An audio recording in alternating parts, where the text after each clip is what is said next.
the direction that we are heading as an agency in this strategic time where we have COVID all around. This medium allows us to reach our major stakeholders, and we are very much happy that African Skills Hub have decided to partner us on this important exercise.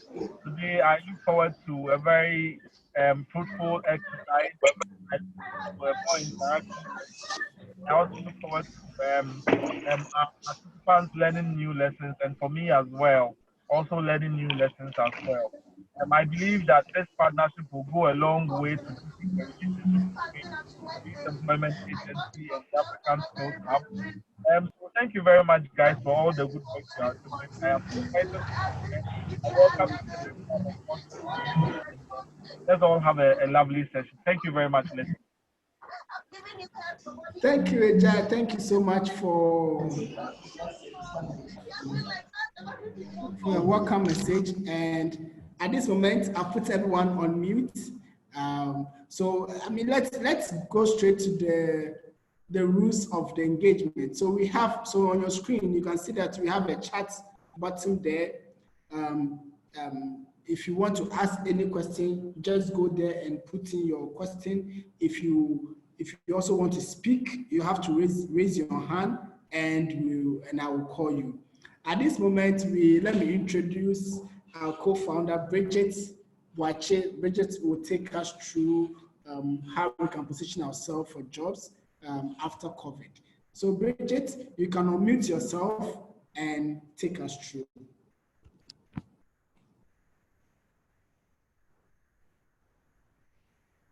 Okay, everyone, hi Leslie.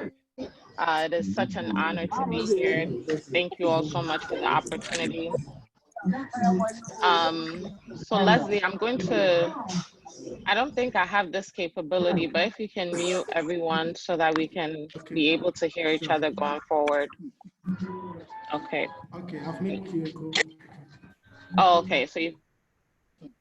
Yeah, so unmute yourself. Okay.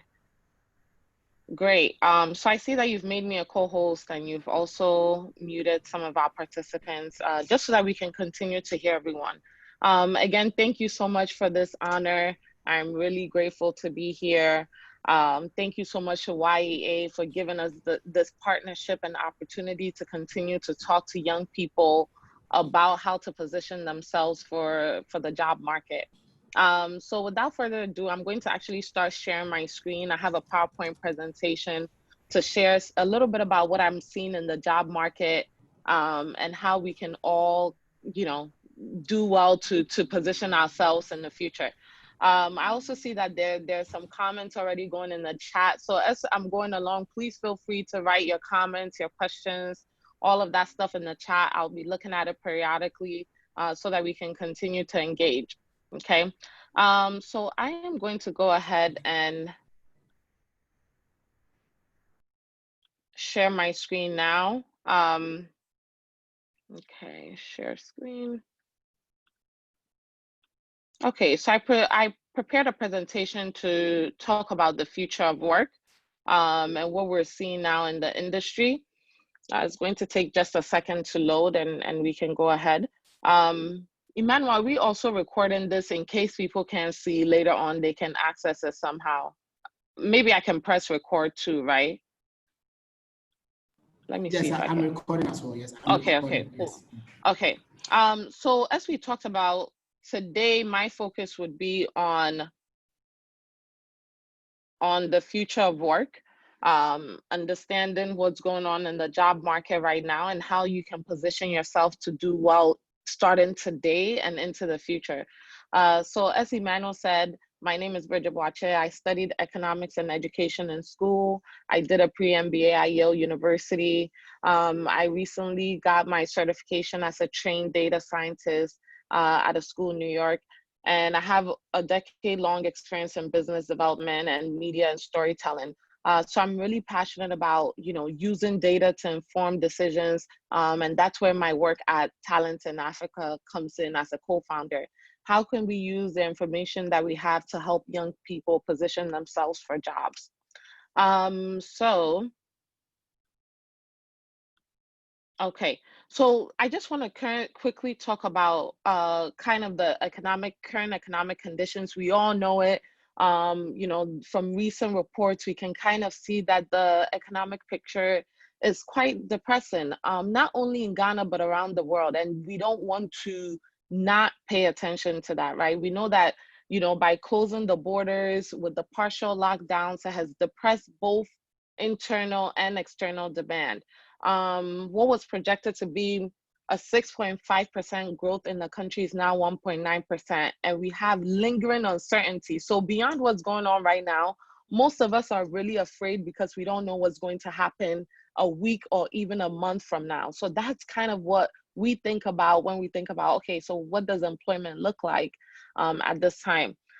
Some of you may have seen this, but just last week, a very popular DJ shared on Twitter that he had been fired from a company in Ghana that went viral. So we all know that there are major job losses, as Emmanuel already alluded to.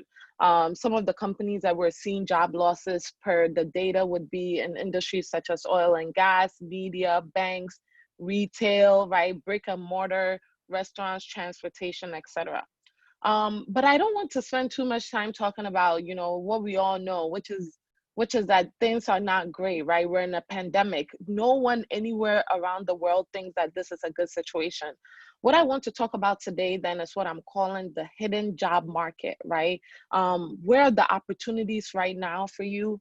And where will they continue to be as we ease ourselves out of the pandemic, let's say a few months or even a year from now? So I think there are a couple of things to know about the hidden job market. The first thing is that you can't forget that no matter what's going on in the news, no matter what people are saying, that there are potentially companies that are still hiring, right? That's the first thing to look at. When we look at the data, the numbers, there might be some opportunities coming up in fintech. So if you have your notebook, these will be some key information for you to jot down, right? Maybe not right now, but these are companies that we know, given the current dynamics, would probably do well. If you want to go ahead and put in the chat why you think I'm saying these companies, you can go ahead. But I'll just say that as we know, most of us are online. Right now, we're all on Zoom. We're using our data. We're sending a lot of Momo because we can't go to the banks. We can't go to the restaurants. We can't go to the, or you may not be going there as much. So what we see is that these companies are actually have the potential to be hiring, if not now, in the near future. Also, in addition to the telecommunications, the fintech, what we know is that companies that do social media management may have capacity to hire in a few months. Why? Because as more businesses transition to doing work online, they want avenues to share their work, and social media and getting people who are good in that avenue is one space that you can look at. And then the fourth one would be logistics and food delivery. Do you know companies that are in this space? I know a company called Iranda. They do delivery for let's say, what do you call it, for food and restaurants, right? Maybe you may not be the person on the Okada delivering the food necessarily, but they also need the people, whether it is through, you know, their app, through customer service, etc., who would be helping them to do their jobs. Okay, so how do you find these companies who are potentially hiring? Well, that's where we come in as Talents in Africa. So after this, I hope all of you will check out our website.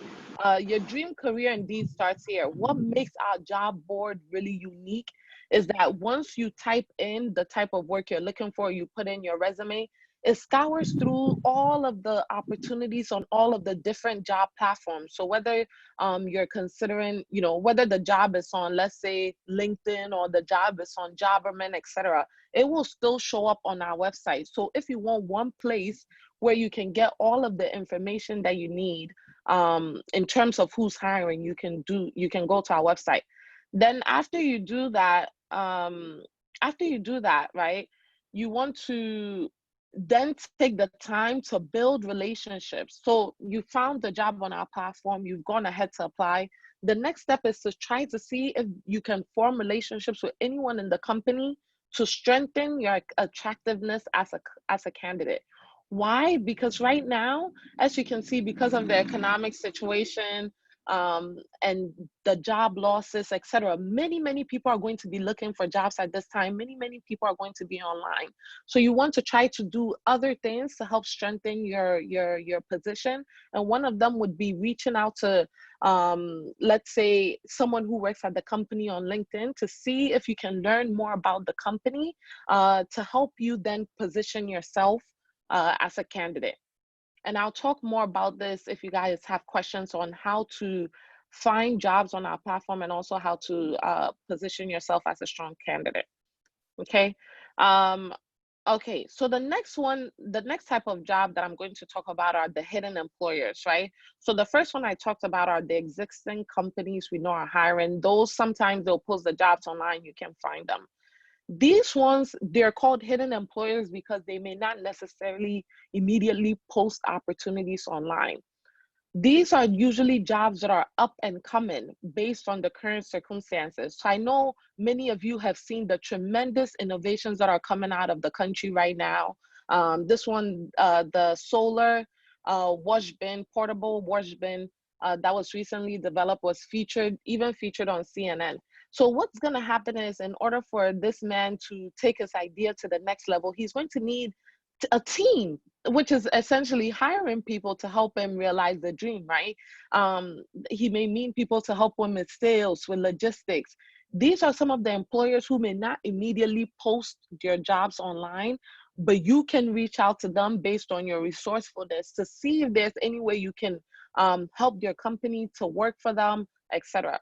So some of these people that you can look for would be people producing hand sanitizers locally, people producing face masks, people producing PPEs, people in food production right now, because there's not a lot of things coming from outside. A lot of things will need to be developed inside of the country when it comes to food. So if you see anyone kind of doing something new in the food space, could you ask them to also work for them? Other places you may want to consider would be manufacturing and people who are doing work in distribution. Again, I would strongly suggest you write these down when you're reading the news in the morning, right? Or when you're watching the news in the morning.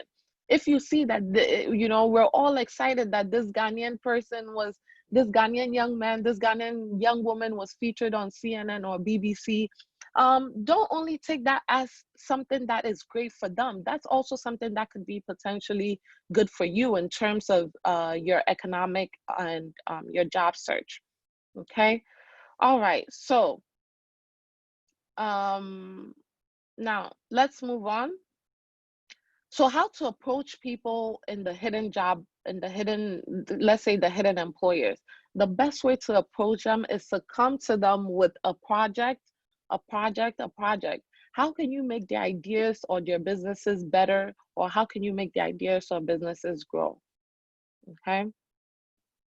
All right. Now the third, so I hope so far everyone has had an opportunity to jot this down. The first kind of opportunity I talked about were to not forget that there will be companies even during this time and immediately after who will be hiring, right?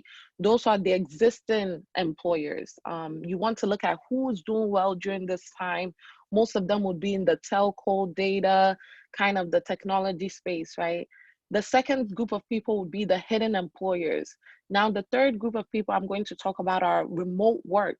Remote work, the great thing about the internet is that it's opened up our area of possibility from just our local community to the global community, right?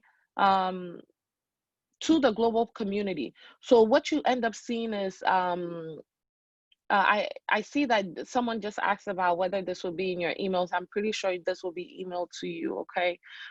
So what we know with the remote work is that employers do not care about where you're based as long as you can deliver on the task that they have given to you.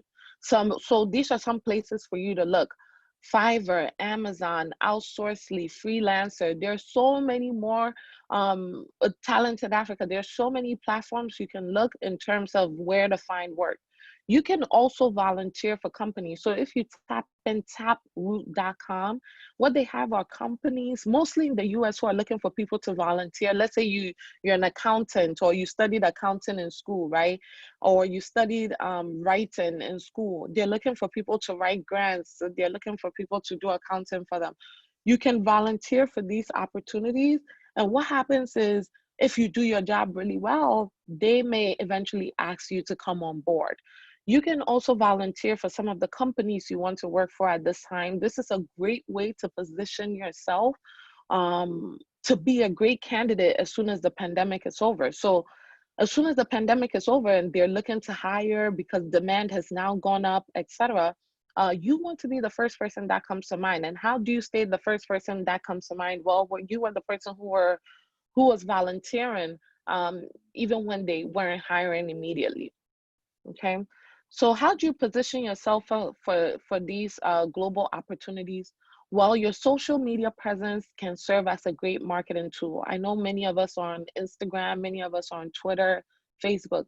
Your social media does not need to only be for fun, right? You can create a different separate social media that you use to share what you care about, that you use to engage with different entrepreneurs.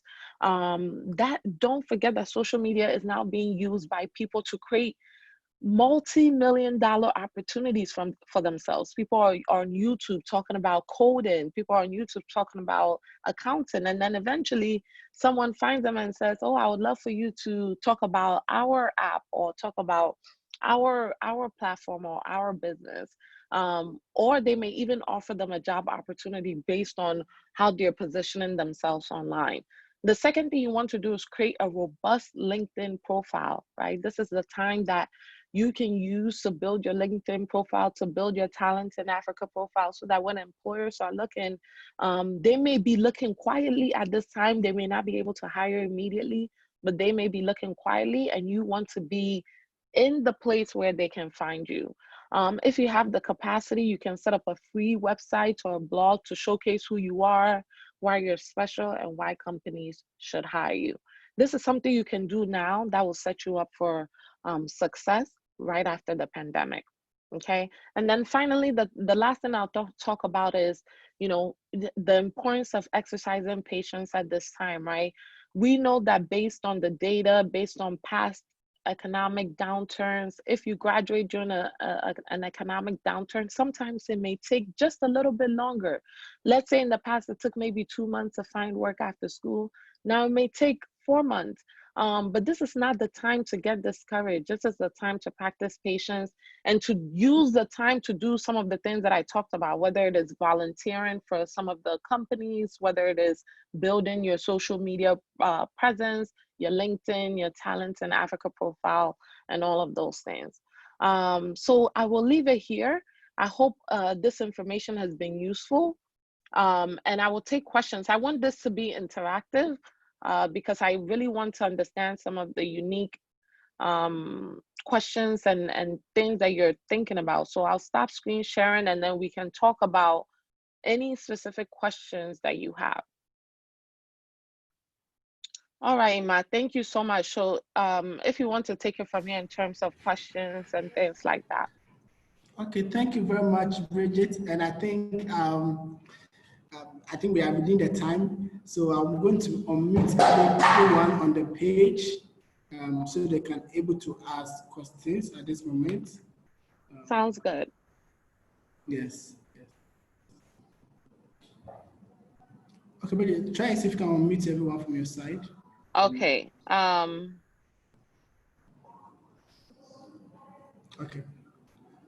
Okay, done. Good. So Awesome. now I've unmuted. Yes, everyone's unmuted now, except those who have actually muted themselves. Yeah. So if you have any question at the moment, you can ask. If you think you don't have any questions, you can also mute yourself as well. And we have, is it just on the line? Okay, so Bridget, thank you so much. I think I will start with my questions, and as we get them on board. So Bridget, so now that, hello, is anyone want to speak? If you want to speak, just raise your hand and I'll call you, please. Okay, so Bridget, so at this moment, as a job seeker you just finished a national service, what email should you send to employers? I mean, in terms of introduce yourself to an employer, how should you do that?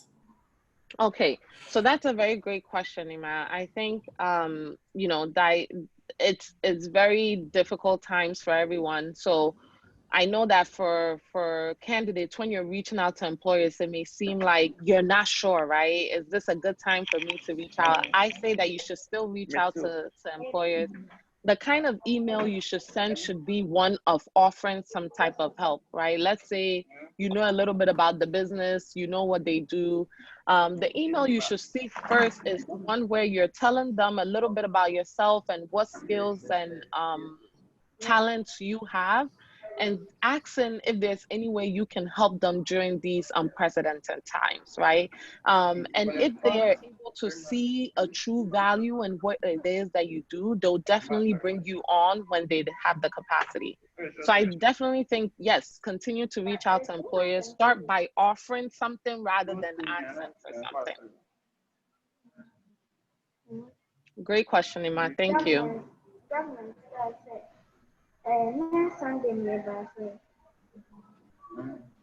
Okay, I heard some noise. I thought it was a question. Bridget, Anyone else? Thank you so much.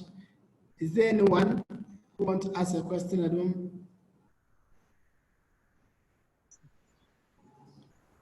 Okay, so Bridget, now that I'm a fresh graduate, I don't have much experience. How do I prepare my LinkedIn profile? That's great. That's a great question, Ima. So, you know, I just talked about the fact that this is a good time for you to write or prepare a robust LinkedIn profile. If you don't have experience, do not discount the projects that you've done in school. Those are valuable experiences that helped you to apply what you were learning in class. I think your call dropped. Hello, Bridget, okay, are you there? Can't hear me? Hello, Bridget. Yeah, I can hear you fine. Hello, Bridget.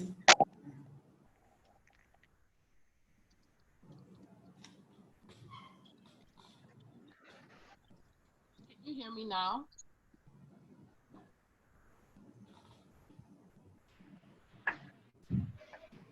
Ima, can you hear me?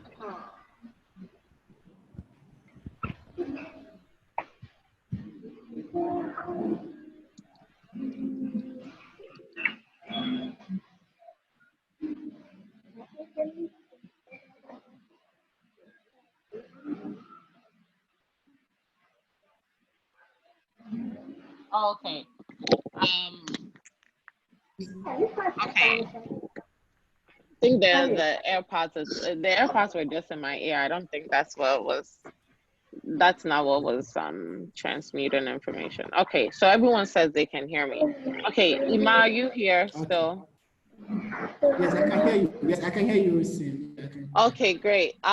So yes, you talked about how to prepare a robust LinkedIn profile at this time, especially if you're a graduate and you don't have work experience. This is the time to use the projects that you've done in school to showcase the value that you brought to either a project or to a company that you were working with while you were in school. Do not discount, let's say, an internship or a summer job or something you did in school. That was you applying whatever you were learning. Any type of application is a valuable experience. Secondly, I think this is a great time to also build on those experiences, right? So how can you volunteer during this time with an organization or a company to better position yourself? Okay. So I see that someone raised their hand. Clifford, you raised your hand. Go ahead with your question. So I think there's a question. Let's ask if there's a question. So there's a question here on the chat. Okay.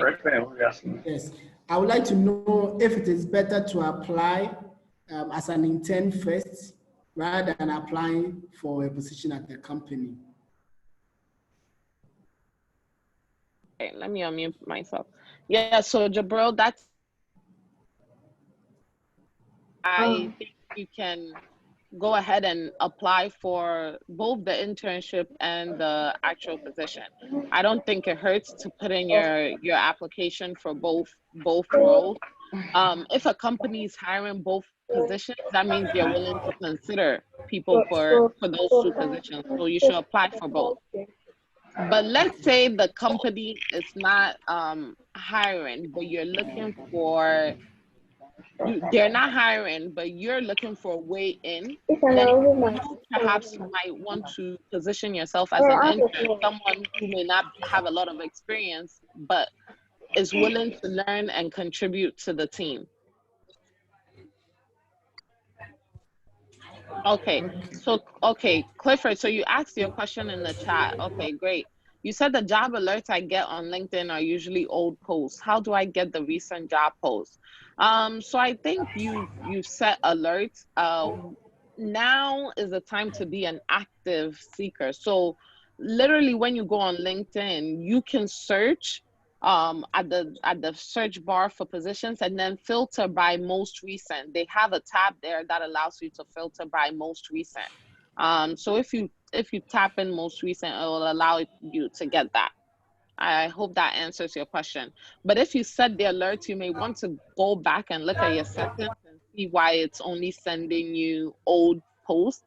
Maybe what's happening is in your industry, by the time you know, you get the notification, it's kind of been outdated because your industry may not be constantly posting new jobs, right? So that might be something for you to look at. Is it industry specific? Is it something with your settings? But all of that even put to the side, when you want to look at active jobs right now, you just go search, filter by most recent, and you'll be able to get it. That's a great question, Clifford. Thank you. So Jabril, thank you for your question as well. Anyone else? Okay, so Bridget, I think since there's no one yet, okay, so let me ask this question so we move on. So when it comes to CVs, is there a particular format for a fresh graduate can use to apply for a job? Yeah, that's great. That's a great question as well, Emmanuel. I think the CV templates we have on the Talents website is a great one for recent graduates to use. So thank you, Jabril. If you go on our platform and you enter in your information, it'll be able to align it as a CV template for you to download and use elsewhere. If you would like. But I generally think that there are many CV templates online. You want to find the one that allows you to shine, which is the one that focuses on your skills and talents, which is what we do. And that's the one that you want to use. So use the one on TalentsinAfrica.com, or see, there are thousands on Google. Just pick the one that you think the format that allows you to talk most about your skills and talents. On my specific resume, on my CV, I have my name, my schooling. Actually, my schooling is not first. I have my name, a little bit about what I do and, what my interests and passions are. Then I have my skills. So I've listed some of the skills that are very important to my market there before I go into my experiences and then my education, right? So you want to use the format that allows your skills to shine. Okay. So there's a question from Seth. Seth is asking, every company needs experienced one to work with. How can we recent graduates get a job, please? Yeah, that's a great question. So we call this the classic chicken and egg problem, right? A company will tell you that they need experience. You need experience to work for them, but then how do you get the experience if you haven't worked for the company? So that's the dilemma. That's the problem. So that's a very good question, Seth. like I said, you know, this is the time for you to use the kind of challenges we're facing now as a gateway to get experience. How? Well, you know, many companies are probably facing challenges that they've never faced before at this time. Use this time to offer them some type of value, right? Whether you're volunteering, whether you're interning for them, whatever it may be, that then becomes an experience on your resume. I hope you get what I'm saying, Seth. So whatever thing you volunteer to do or you intern to do, wherever you add value is an experience that you can then put on your resume. Don't discount that. You don't need an official, let's say, contract from a company to then say you had experience there. By virtue of you giving them some value, that's an experience at the company that you can then put on your resume. It's true. Bridget, it's true. It's very, very true. So I mean, recently, as from Talent in Africa, we are recruiting for companies, and there's one young man who applied. You can see that he has much. I think he can do the job, but he has no experience. So the question asks, okay, for the past 3 years you've been at home, why don't you volunteer your time? Just volunteer your time, because you've been at home, you're looking for a job. Right. And you have skills, you have skills, you can do something. Why don't you volunteer your time for some time and have them on your CV? And that's the most important thing. And I think after the interview, he was very happy about it. No. Yeah, makes sense. Yeah. Seth, you want to say something? Okay, so the next please. The next question, okay. What's the best way to schedule? Okay. So Clifford is asking a question. What's the best way to schedule an informational review interview with a company? Sometimes you don't know anyone from a company. Okay. Yeah. So, Clifford, to your question about scheduling an informational interview, I think LinkedIn is a great place for you to get to know people at the company, right? So when you type in the company's name, the great thing about LinkedIn is it tells you people who work there. This is my strategy. You look at the people who work there. Is there someone who you don't know, but it's one removed? Meaning, do you know someone who knows someone there? That person can make an introduction for you, right?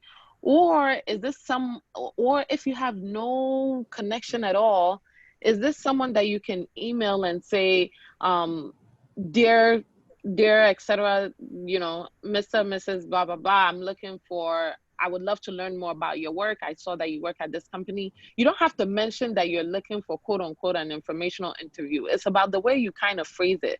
You don't want it to sound too formal and to require too much of the person.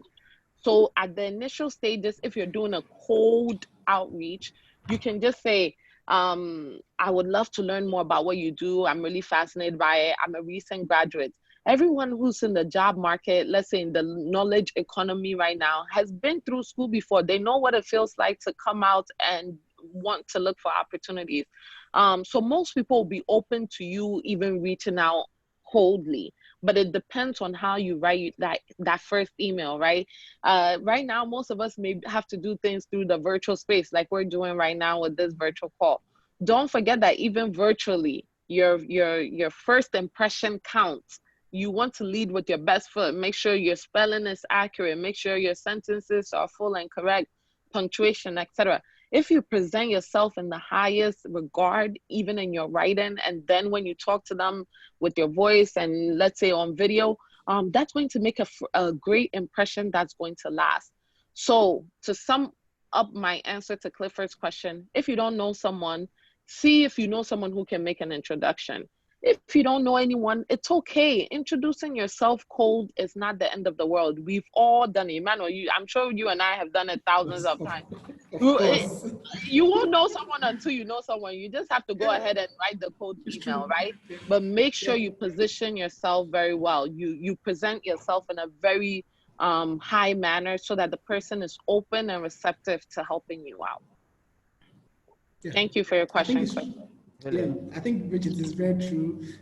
At times you just have to introduce yourself, and who cares? I mean, if you come back, fine. If you don't come back, move on. But what I do is that I make sure that at least 5 or 6 companies, like investors, I send them an email, at least 1 or 2 will come back to me, and we'll start a conversation. So I think be bold, and also, as Bridget said, check your grammar, corrections.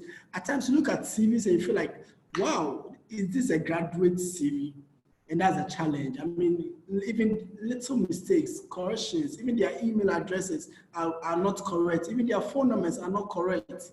And I mean, these are a few things that for us as recruiters, we see it and feel like we should throw the CV away. So spend time as you're home at the moment, spend time to go through your CV, check errors. There's a software, Grammarly, you can just have it on your laptop, check the spellings, send it to a friend, someone you can trust to look at your CV for you.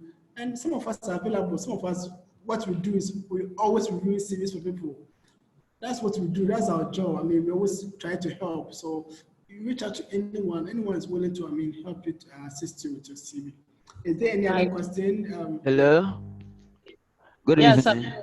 Mm-hmm. Good evening. Please, I would like to know what advice you have for a listener who has been going from company to company, just trying to volunteer for them, and they are like, "We are sorry, we can't admit you, maybe because of social distancing policies and other stuff." So they tend to give you any.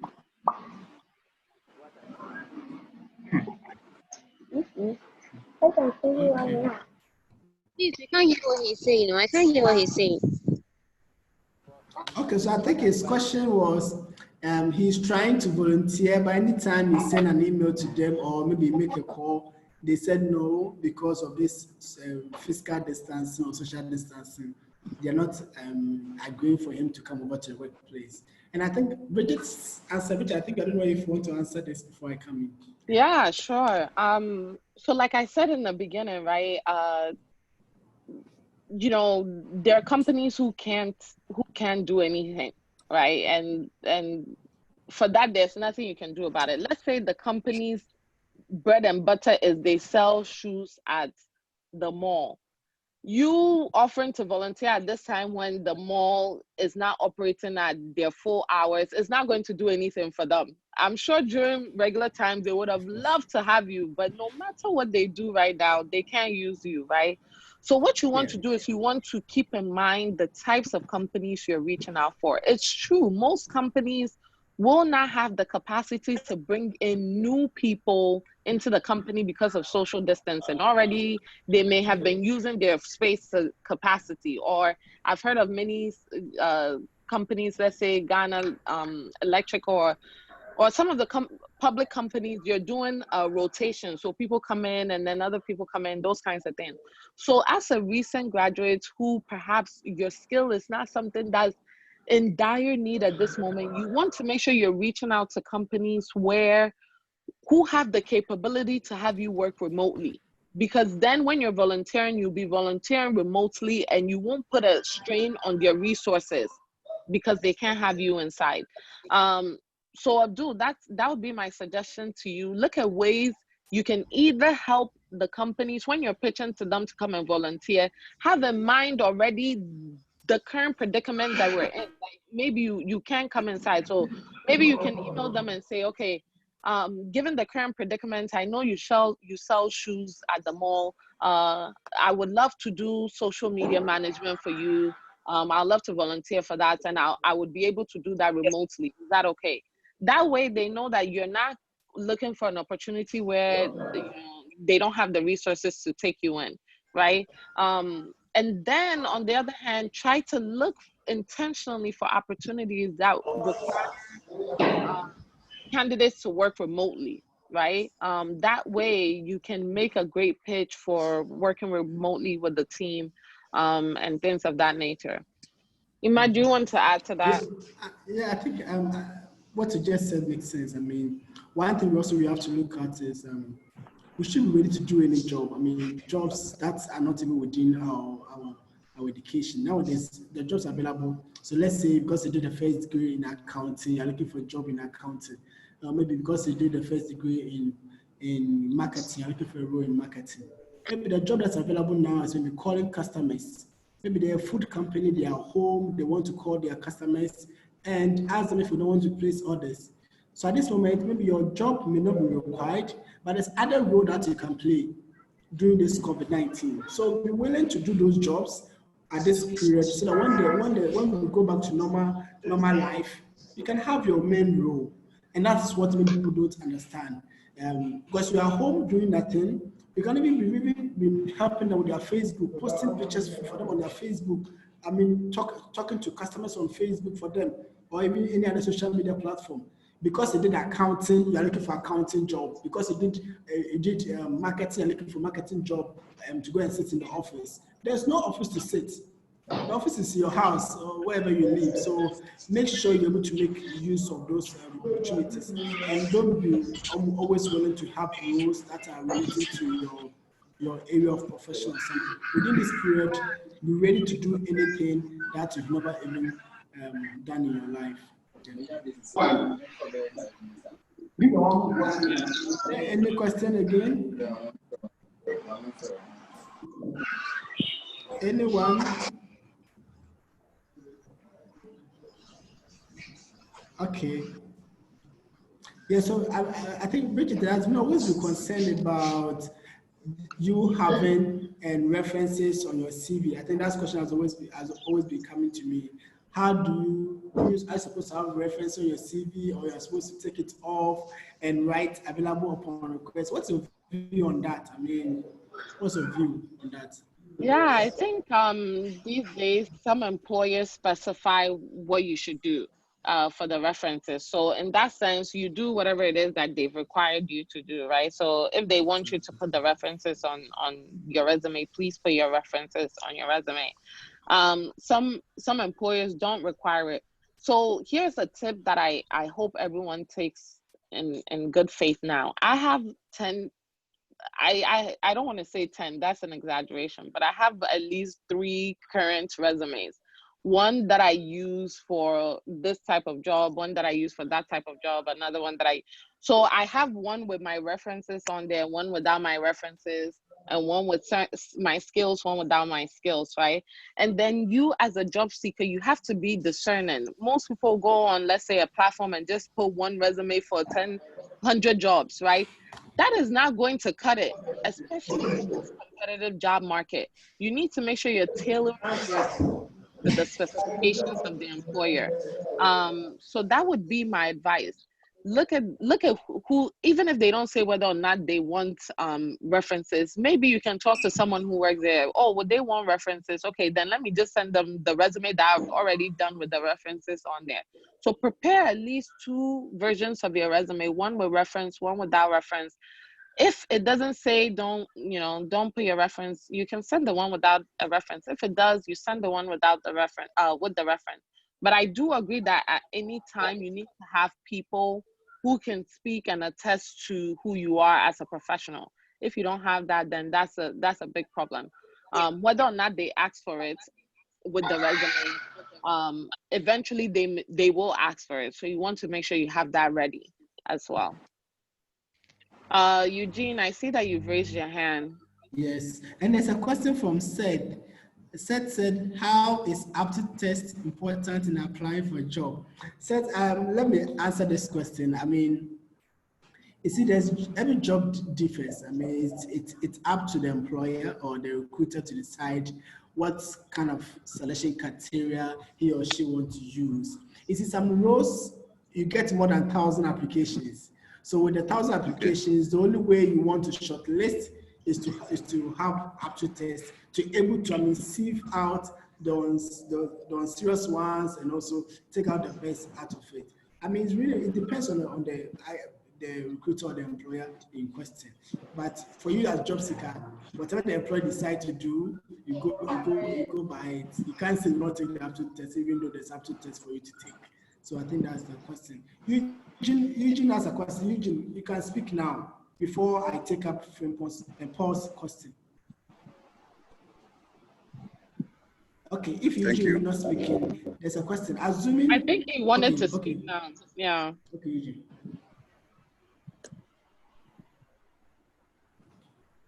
Yeah, Eugene, you can speak. Eugene, go ahead. You can go ahead. Yes. Yeah, hello. Yeah, you can go ahead. Yeah, good afternoon. Good afternoon. Please, I will be glad if you could get your contact number so that, we can call you after this program so that some of us, you send our resume to you so that you can review, as you said earlier, if there is something that needs to be corrected. Thank you. Sure. I mean, we'll share. I will, after this email, after this call, I'll send a general mail to everyone, and you get access to our email addresses, and you can send your resume to it's not. So, Paul's question: assuming I am looking for a job in HR but have no experience, how can I get there? So Ima, I think this goes back to what we've been saying. Paul. Yeah. So Paul, this goes back to what we've been saying, right? For a lot of you, the role that you're looking for, you may not have technical experience in it. So the first thing, Paul, I want you to consider is maybe you were in a club in school, or maybe you were you were working at a department's office on campus. Was there any way that you did the role of an HR? So you need to make sure you know what HR does, and you need to try to figure out, is there any way that you've already had experience in that role that you have not been able to account for? Because most of the time, I think a lot of recent graduates undervalue some of the experiences that they've already had. Now, too, let's say, maybe on campus, most of what you were doing was around campaigning, and now you realize, oh, I want to do HR. So you really have no experience with people and kind of hiring and things like that. Like we said, you have to start somewhere. Can you shadow someone, right? Can you ask someone in the HR space whether you can work with them? Can you intern with them? Can you volunteer? So those are three things. If you're shadowing someone at their job, like an apprentice kind of thing, if you're interning officially with the company, or if you're volunteering, those are all ways to get your foot in the door when you don't have experience at this time. So like I said at the beginning of a lot of the employers who may be hiring for people with experience, because this is really stressful time. So they're looking for people who will come in and get, when they come in, they put their foot on the pedal and they're going, right? So this is the time for you, as someone who may be coming in without experience, to find people who do have experience, to see if you can volunteer with them, so that right after or even during this time, you can also position yourself as someone with experience in the field. Yeah, I think it's for me. I think one thing Bridget has said it earlier. So I mean, volunteerism is one key thing that you can use to acquire a lot of skills. And she also mentioned about apprenticeship, more like a job shadow.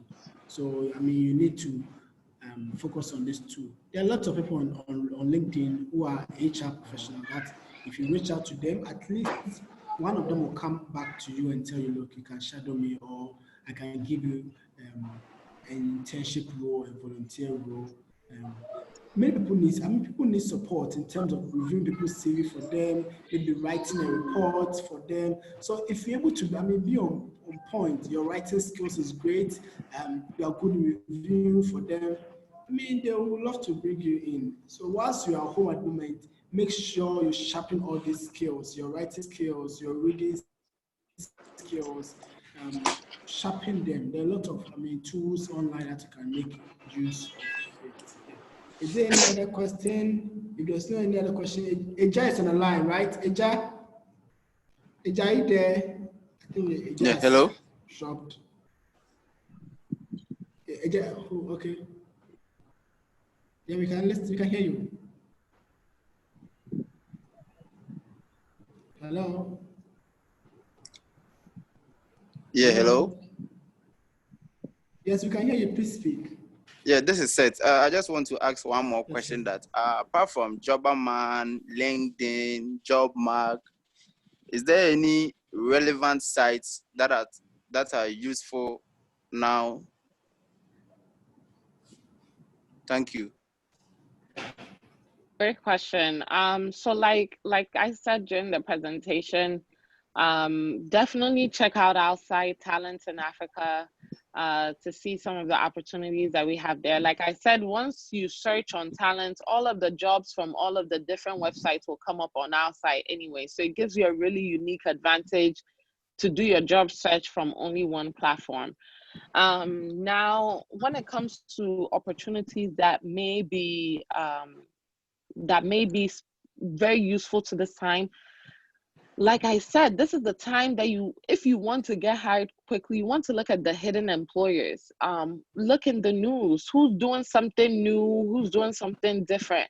Some of the jobs that will be on the job platforms, thousands of people are going to apply. And like Emmanuel said, as those of us in the field, you're going to need to put in many different metrics to be able to kind of sieve through all of these candidates, right? So if you're really looking for opportunities at this time and you want a quick turnaround, try to see who's doing something interesting in the news, who's developing some new product, and how can you reach out to them to then make a case for them to bring you on board in terms of the value that you can provide to them as a candidate right now. And like I also shared some other websites, and I can make my slides available. There's some some websites specifically for remote work that you can use at this time as well.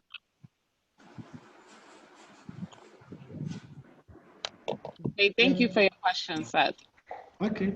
Is there any other question? I think at this moment hello. we have Bridget on the line. So Bridget, thank you so much for honoring our invitation. So it's 5 o'clock. We wanted to spend just an hour on this call.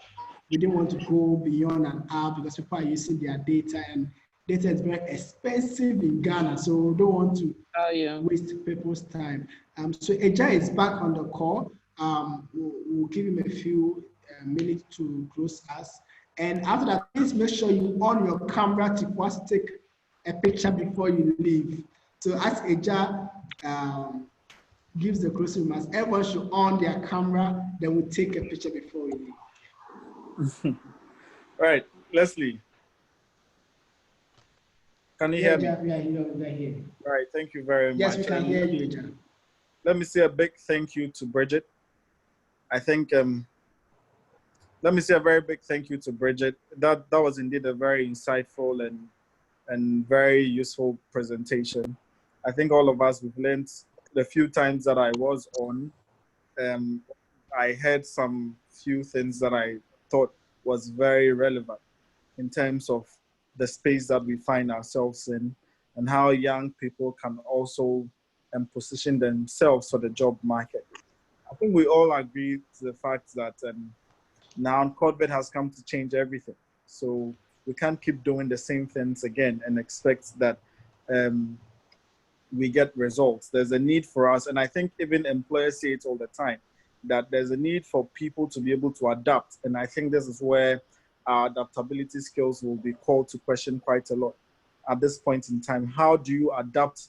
How do you become dynamic? How do you become innovative to respond to the changing needs in the job market? And I think that this presentation has set us on the right foot to begin that journey to responding to the new dynamics that this whole COVID-19 brings to the workforce and the job market.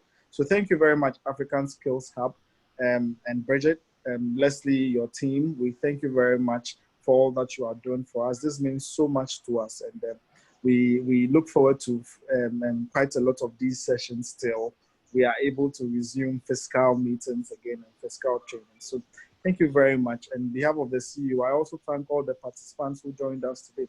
It means so much to us that you are using your data, you are using your team. It tells us that we are doing something great, and we'll keep doing it till we are able to impact thousands of lives in Ghana and globally. So thank you very much, and let's all have a lovely day. Thank you very much, Leslie and your team. Thank you, Jack. Thank you so much. And as Bridget, do you have any remarks? If there's no any other remarks, please let's on our camera.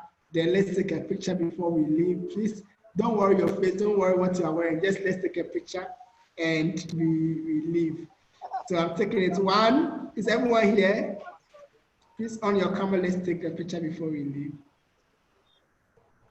Okay, so I'm taking it. 1, 2, 3. Okay, thank you so much, and thank you so much. Thank you so much for your time. Share the picture with me as well. Sure, I'll share with you right away. Thank you so much. Bye-bye, everyone. Right. Have a lovely day. Bye. You can on your microphone. Bye. So we'll meet again. Thank you so much. Yes, right. bye-bye. But we are still waiting for the email. Sure, I will send them plus the audio, the video as well. I'll share. And the numbers. Sure, I'll do that. Thank you so much. Bye-bye. Bye-bye. Have a lovely day.